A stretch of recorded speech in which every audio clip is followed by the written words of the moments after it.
Welcome to the Slop Farm. Enjoy the video. You start by identifying the dart model and where it failed because each fix differs.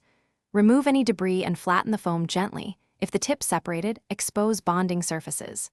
Trim ragged edges with scissors so materials meet cleanly. Once done, choose an adhesive suited to foam, PVA for light repairs, low-temp hot glue for rigid tips, and prepare an applicator like a toothpick. Make sure you have tape to hold alignment while the bond sets. You now rebuild the structural bond. Apply a thin line of adhesive to the core and inside the foam skirt so it soaks just enough to adhere without softening.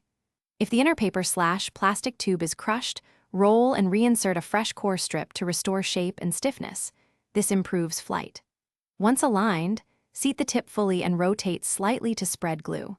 Then secure with tape or a small clamp and allow the recommended cure time so the joint gains strength. You finish by cleaning excess adhesive and checking balance.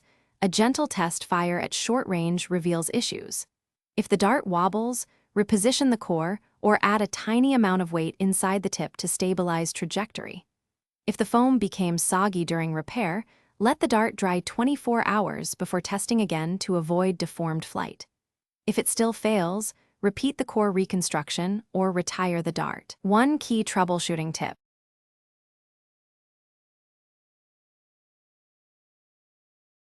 Thanks for watching. Consider subscribing if we helped you today.